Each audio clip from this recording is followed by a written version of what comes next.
Good morning students.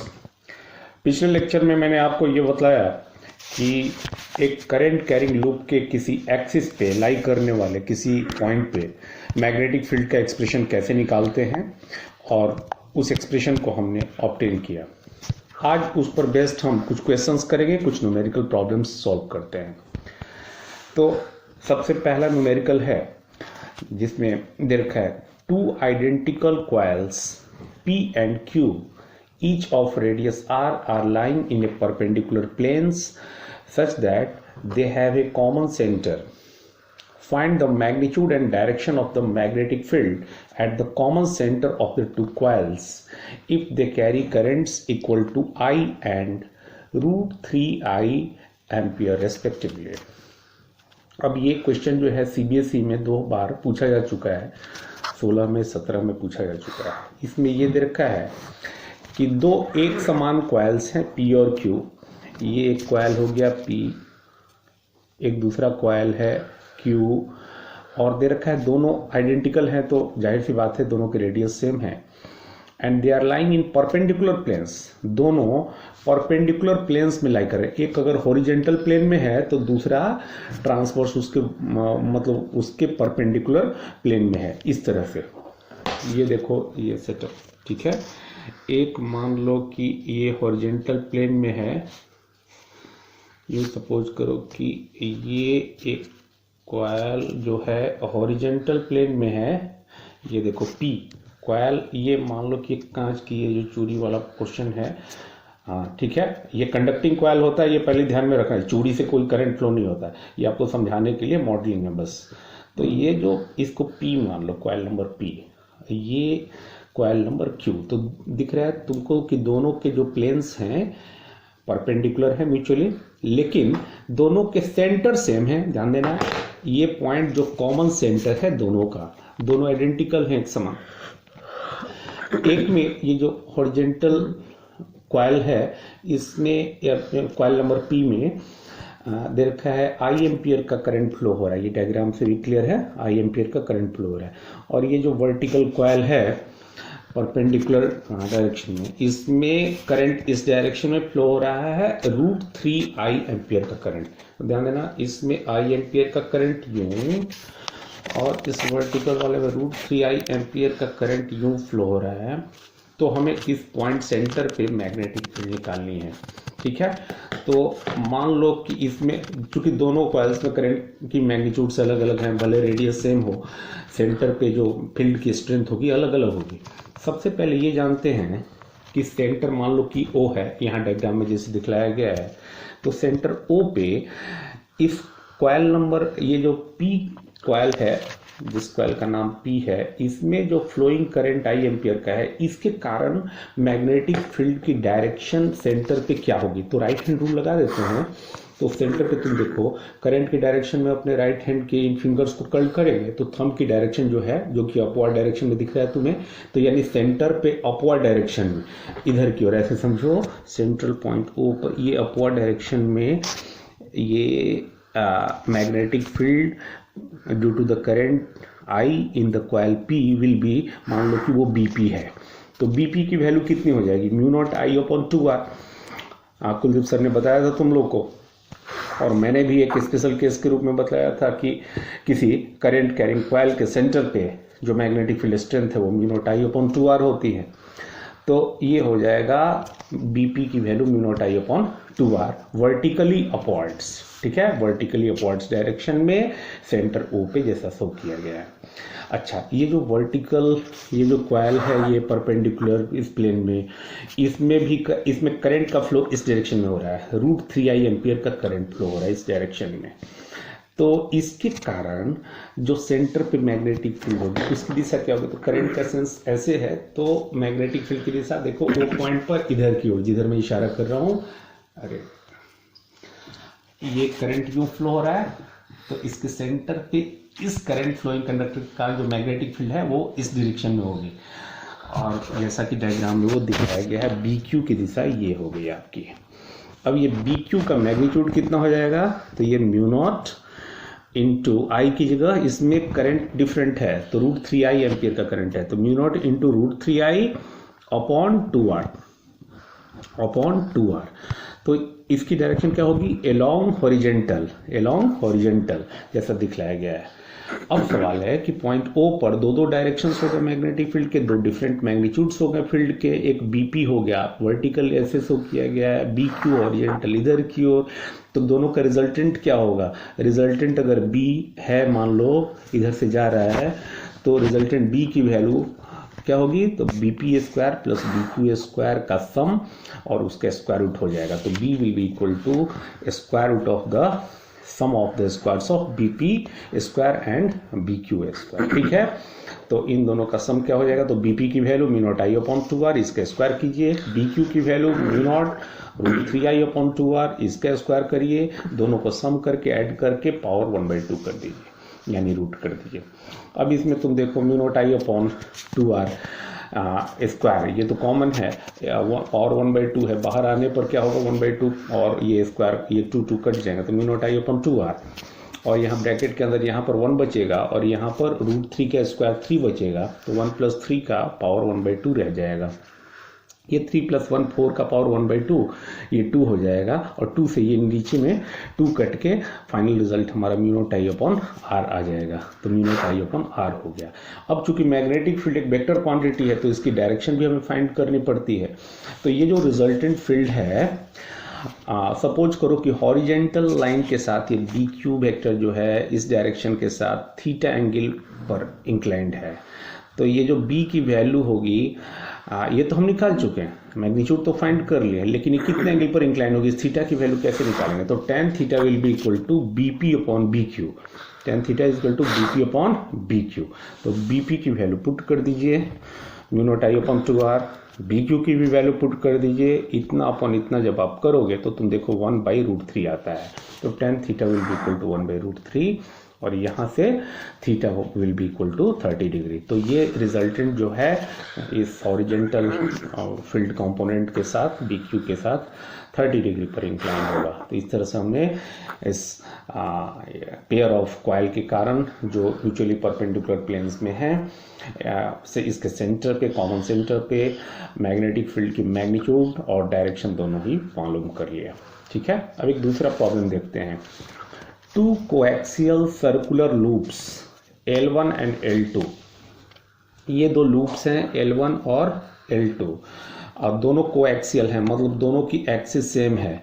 ठीक है, of radii, लेकिन इनके रेडियाई अलग अलग हैं। Of radii 3 centimetre and 4 centimetre are placed as shown, जैसा दिखलाया गया, देख रहे हो। What should be the magnitude and direction of the current in the loop L2। L2 में कितनी करंट है और उसकी डायरेक्शन क्या है, ये हमें मालूम करना है, so that the net magnetic field at the point O will be 0। ठीक है, अब देखो इसमें क्या है कि ये जो दोनों सर्कुलर लूप्स हैं ना, तो ये दोनों सेम प्लेन्स में, यूँ समझ लो ऐसे हैं, ये जो लूप्स हैं, तो ये लूप में एक सर्कुलर लूप ये हो गया, दूसरा सर्कुलर लूप ये हो गया। ये थोड़ा और डिस्टेंस कर लेते हैं। ठीक है, दोनों की एक्सिस सेम है। पहले ये एक्सिस जो हो गई, ये दोनों की क्या हो गई, ये सेम एक्सिस हो गई। ठीक है, अब इस एक्सिस पर एक पॉइंट एग्जिस्ट कर रहा है बीच में कहीं, यहाँ पर बीच में, बीचों बीच नहीं, ध्यान देना, ये फर्स्ट लूप से 4 सेंटीमीटर की दूरी पर और सेकंड लूप से 3 सेंटीमीटर की दूरी दे रखा है। तो ऐसा मत समझना कि दोनों लूप्स के एक्सिस तो कॉमन है, लेकिन ये नहीं सोचना कि उस एक्सिस पर दोनों लूप के बीचों बीच की बात हो रही है, ऐसा भी नहीं है। दोनों लूप्स ये जो है, इनके जो दोनों ये जो सेंटर्स हुए, सेंटर को ज्वाइन करने वाला लाइन जो कि एक कॉमन एक्सिस होगा इसका, तो दोनों लूप्स के बीचों बीच पॉइंट O नहीं है। इस लूप से 4 सेंटीमीटर दूर है इधर पॉइंट, ठीक है, एक्सिस पर, और इस लूप से 3 सेंटीमीटर की दूरी पर है।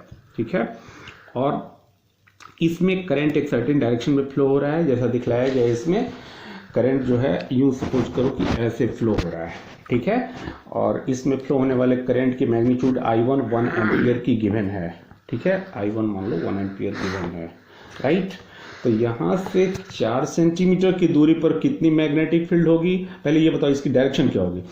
इस पॉइंट पर ये जो कॉमन एक्सिस है यहाँ इस पॉइंट पर जो कि इससे 4 सेंटीमीटर की दूरी पर है, मैग्नीट्यूड तो बाद में निकालेंगे फॉर्मूला अप्लाई करके, पहले ये बताओ इसमें जो करंट फ्लो हो रहा है इस डायरेक्शन में, इसके कारण मैग्नेटिक फील्ड की डायरेक्शन निकालने के लिए हम राइट हैंड रूल लगा देते हैं, राइट हैंड थंब रूल। तो राइट हैंड थंब रूल के अकॉर्डिंग क्या है, अगर करंट इसमें यू इस सेंस में फ्लो हो रहा है तो इस पॉइंट पर मैग्नेटिक फील्ड की डायरेक्शन जो है थंब के अलोंग होगी, मतलब इस पॉइंट पर थंब इधर जा रहा है, ठीक है, थंब के अलोंग होगी। एक्चुअल में ऐसे करंट फ्लो हो रहा है तो इधर वाला फेस नॉर्थ पोल बनेगा, इधर साउथ, तो नॉर्थ से लाइंस और फोर्सेस निकल के यहाँ से होते हुए साउथ की इधर जाए, मतलब इस पॉइंट पर मैग्नेटिक फील्ड की दिशा इधर की ओर होगी, ठीक है। तो जब इस करंट कैरिंग कंडक्टर के इस करंट लूप के कारण इस पॉइंट पर फील्ड की दिशा इधर की ओर है, तो इसमें करंट का फ्लो ऐसे डायरेक्शन में होना चाहिए कि इसकी वजह से इस पॉइंट पर जो मैग्नेटिक फील्ड की दिशा है वो इधर की ओर हो, तभी अपोजिट होंगे और कैंसिल आउट होने की स्थिति में बनेंगे।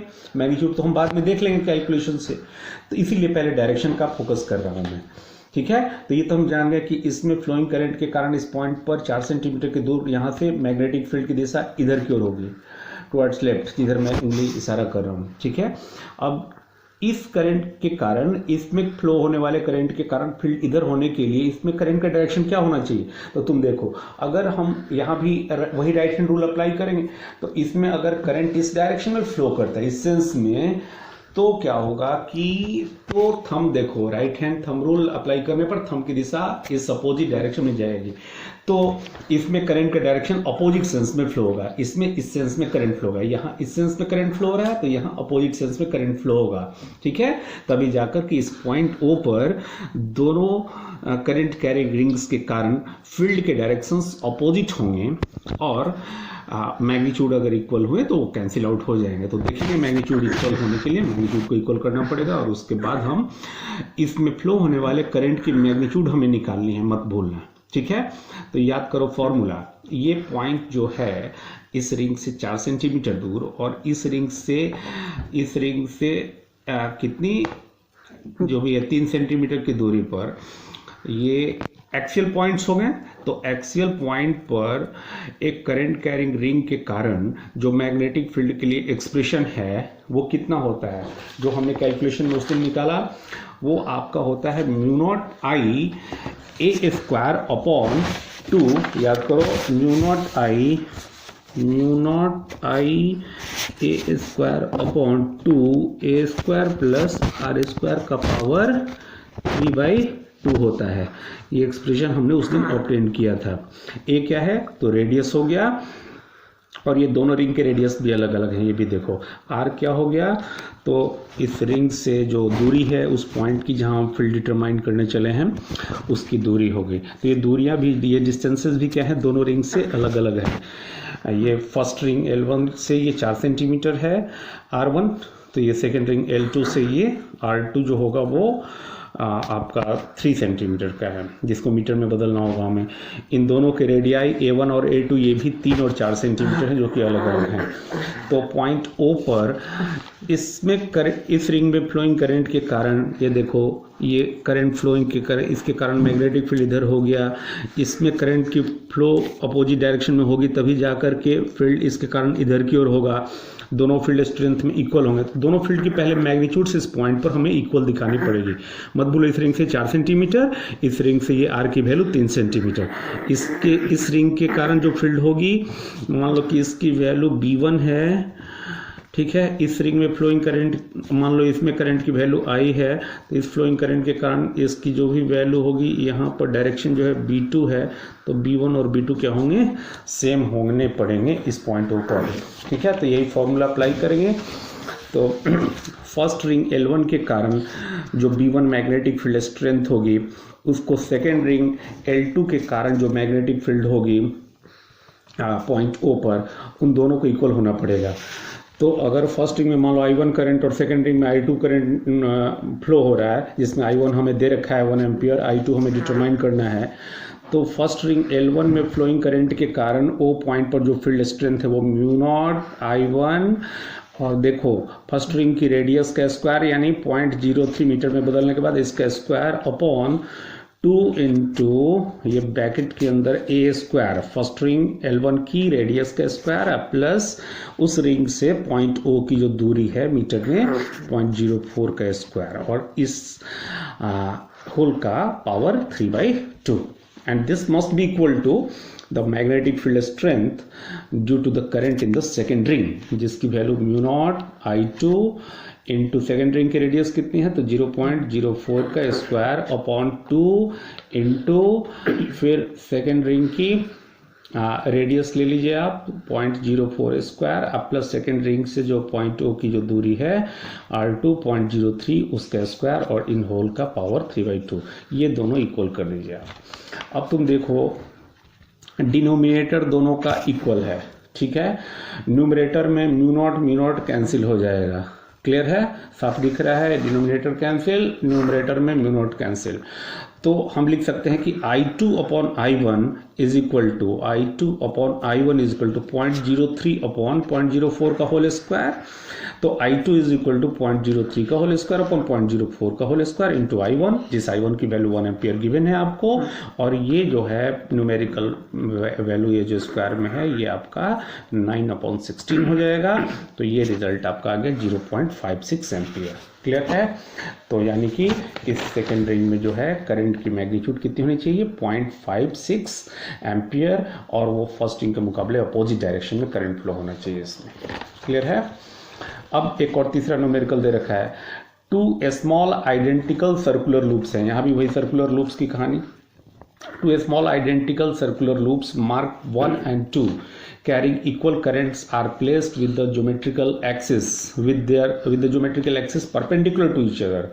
ऐसे ही दो रिंग्स हैं, दो करंट कैरिंग लूप्स हैं, एक लूप 1 दूसरा लूप 2, और इन दोनों में करंट I फ्लो हो रहा है, और इन दोनों के एक्सिस ध्यान देना, इस लूप की एक्सिस ये हो गई, इस लूप की एक्सिस ये ऊपर की ओर हो गई, दोनों म्यूचुअली परपेंडिकुलर सिचुएशन। अब देखो इन्हीं दोनों रिंग के सिचुएशन में ऐसी हो गई, एक लूप यहाँ रखा हुआ है तो अब इसकी एक्सिस हो गई ये, ठीक है, एक लूप यूं रखा गया है, ठीक है, जिसकी एक्सिस हो गई ये, तो तुम देखो इस लूप की एक्सिस और इस लूप की एक्सिस दोनों म्यूचुअली परपेंडिकुलर हो गए, ठीक है, तो ये दो म्यूचुअली परपेंडिकुलर एक्सिस हो गए दोनों लूप्स के।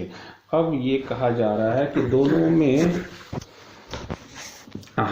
Perpendicular axis, find the magnitude and direction of the net magnetic field produced at the point O। अब इस पॉइंट पर ध्यान देना, दोनों के एक्सिस जहां इंटरसेक्ट कर रहे हैं उस पॉइंट O पर हमें इन दोनों लूप्स में जो फ्लोइंग करंट है इसके कारण फील्ड की स्ट्रेंथ निकालनी है। तो इस पॉइंट पर दोनों लूप्स के कारण फील्ड होंगे, ये तो तय है। चलो लूप नंबर 1 के कारण यहाँ पर फील्ड की वैल्यू देखते हैं, फील्ड का डायरेक्शन पहले चेक करते हैं। तो मेरा मतलब कि ये वाला जो लूप है, इस लूप में करंट के फ्लो का डायरेक्शन ये है, ठीक है, तो इसके कारण यहाँ पर ये जो एक्सिस है यहाँ पर मान लो कि पॉइंट है O, तो इस पॉइंट पर इसमें इस डायरेक्शन में फ्लोइंग करंट के कारण जो फील्ड होगी, तो तुम देखो राइट हैंड रूल क्या कहता है, करंट की डायरेक्शन ओरिएंट कर दिया, थंब की दिशा इधर इशारा कर रही है, तो इस पॉइंट पर फील्ड की दिशा इधर की होगी टुवर्ड्स लेफ्ट, जैसा मैं शो कर रहा हूँ। और ये जो नीचे वाली रिंग है इसमें करंट इस सेंस में फ्लो हो रहा है, तो इसके कारण इसके इस पॉइंट पर वो पॉइंट पर जो फील्ड होगी वो अपवर्ड डायरेक्शन में होगी, ठीक है, तो यहाँ पर फील्ड अपवर्ड डायरेक्शन में हो गया और इसके कारण फील्ड जो है टुवर्ड्स लेफ्ट हो गई। तो इस पॉइंट O पर दो फील्ड के डायरेक्शंस हो गए, ध्यान देना, एक वर्टिकली अपवर्ड, दूसरा लेफ्टवर्ड डायरेक्शन में। तो ऐसे दिखाओ, तो पॉइंट O पर दो फील्ड्स हो गए, B2 इधर की ओर इस सेकेंड रिंग में फ्लोइंग करंट के कारण B2 अपवर्ड डायरेक्शन में, इस फर्स्ट रिंग में फ्लोइंग करंट के कारण जो फील्ड है वो टुवर्ड्स लेफ्ट। अब इन दोनों का रिजल्टेंट हम निकाल लेंगे, तो B1 और B2 की स्ट्रेंथ क्या होगी, तो दोनों रिंग्स में दे रखा है कि करंट सेम मैग्नीट्यूड के हैं, तो B1 और B2 दोनों के स्ट्रेंथ सेम होंगे, ये तो हमारे लिए अच्छा हो गया। तो इसकी वैल्यू म्यू नॉट I और दोनों के रेडियस सेम है, तो ये भी आसान है, R square upon 2 into x square plus R square. ध्यान देना, मान लो कि x मीटर की दूरी पर ये दे रखा है, x मीटर की दूरी पर है दोनों रिंग से, ये जो पॉइंट O है जो दोनों की एक्सिस पर लाई कर रहा है, जो कि म्यूचुअली परपेंडिकुलर है जैसा दिख रहा है तुम्हें। तो इन दोनों रिंग से जो दूरी है पॉइंट ओ की वो इक्वल दे रखा है x। तो अगर ये दूरी x है तो नीचे में डिनोमिनेटर में तुम्हारा ये 2x² प्लस r² हो जाएगा, उसका पावर 3/2 हो जाएगा। ठीक, अब b1 और b2 तो यहाँ पर परपेंडिकुलर हैं, तो इन दोनों का रिजल्टेंट जो होगा वो वेक्टर सम से लगा लीजिए आप। ठीक है, triangle of vector addition, parallelogram law कर लो। ठीक है, तो ये डायरेक्शन जो है ये मैग्नेटिक फील्ड की नेट डायरेक्शन हो जाएगी, और स्ट्रेंथ जो है b की value √of sum of b1² and b2² होगी। ठीक है, अब b1² प्लस b2² करने पर ये आपका आ जाएगा μ0I r² √2/2x² plus r² का पावर 3/2। ठीक है, तो ये आ गया b = b1² प्लस b2² का स्क्वायर रूट। अच्छा, उस स्थिति ये हमारा रिजल्ट आ गया। This is the magnetic field जिसकी दिशा यहाँ पर दिखलाई गई है ये, और चूंकि b1 और b2 दोनों के मैग्नीट्यूड सेम है तो ये जो रिजल्टेंट है बीचों बीच से पास करेगा, यानी कि इस हॉरिजॉन्टल के साथ, हॉरिजॉन्टल एक्सिस के साथ 45 डिग्री के एंगल पर होगा। ठीक है, उस परिस्थिति में when x is much more in comparison to r, मान लो कि रिंग से ये पॉइंट O जो है काफ़ी दूरी पर है, यानी कि ये दूरी x जो है इसकी रिंग की रेडियस की तुलना में काफ़ी ज़्यादा है, तो ऐसी स्थिति में b मैग्नेटिक फील्ड स्ट्रेंथ जो होगा वो μ0I r² √2/2। नीचे में आप क्या करोगे, अब r को इग्नोर कर देंगे हम तो r² इग्नोर हो गया, ये x² का पावर 3/2, 2 कैंसिल हो गया, x का पावर 3 बच गया, x का पावर 3 बच गया। तो ये आ गया एक स्पेशल केस के रूप में, when x is much more in comparison to r, that is when the point O is far from the rings। ठीक है, far away from the rings। तो ऐसी स्थिति ये आंसर आ गया आपका। ठीक है, तो उम्मीद है ये तीनों न्यूमेरिकल्स आपको समझ में आए होंगे। अब मैं कुछ प्रॉब्लम्स आपको होमवर्क के लिए दे दूंगा जिसे आप करके रखेंगे। अभी के लिए इतना ही, थैंक यू।